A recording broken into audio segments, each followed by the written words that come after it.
Thanks for joining us for our midweek connection, where we are interviewing folks in the congregation. We're starting with people who are either a little newer to the congregation or people who live outside of Indiana. And so it's my pleasure today to interview you. Kaye Edwards is here with us today. So Kaye, if you could just start by telling us a little bit about yourself. Well, I'm a lifelong disciple. I was raised in the Disciples Church in Paris, Kentucky, and moved to Indianapolis when I was working for Disciples Home Missions. I retired 9 years ago.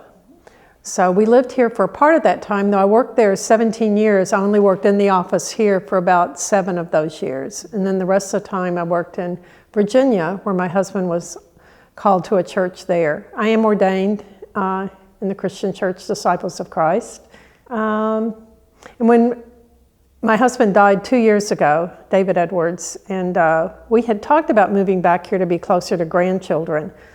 And I was not really wanting to move here. Weather-wise, I really liked where I lived a whole lot better. Mm-hmm.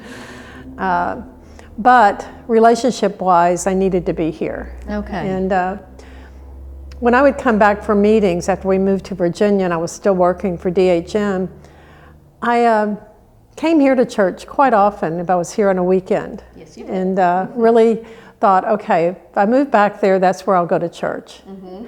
And then I had a chance to go to church at Central for about 18 months, I guess, during COVID while I still lived in Kentucky before moving back here. Yeah. So when did you move back and where? I moved back in June, and I'm living at Robin Run, which is retirement. I guess they call it a village. You're not supposed to call it a retirement community. It's a village. It's a village. Okay. It's Robin Run Village. Good to know. Good to know. And tell us a little bit about your family here that you wanted to be close to. I have a daughter and 2 grandchildren here, Arabella and Holden. Holden is just 20 months old, and Arabella is 9 years old now. And has been with us yes, in church. Yes, and she told her mom she wanted to start going to church. Her family is not going right now, and so her mother said, talk to Mimi. Mm-hmm. So she did. Great. And she's come a lot of Sundays with me. How wonderful. Yeah, that's great for me. All right, well, you said, you told us how you got connected to Central. What is it that makes you want to be here? I like that Central's a church that never moved out of the inner city.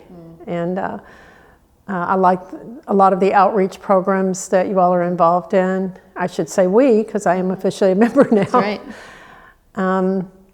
And your preaching is very much like David's, my husband's, and that just made me feel really comfortable. I feel like you're a teacher preacher, and I really like that. So, and the worship service has integrity, which my son tells me I'm a worship snob. Oh, okay. So. Okay. We passed the test. Yeah. Well, the other question that we're asking is just the fun question. If you come in Sundays to church, if you could pick a fictional character to bring with you and sit beside you in the pew at Central, who would you bring? I would bring the main character from a movie called King of Hearts, which probably nobody's ever heard of. Okay. Tell us about that person. He is a Scottish soldier after World War II who is sent into a French village that as the Germans are retreating, they leave this bomb to go off. And he's ordered to take care of this because he speaks French. Well, all the townspeople leave, and he's there to try to take care of this bomb. And there's a facility in this little town for people who are crazy.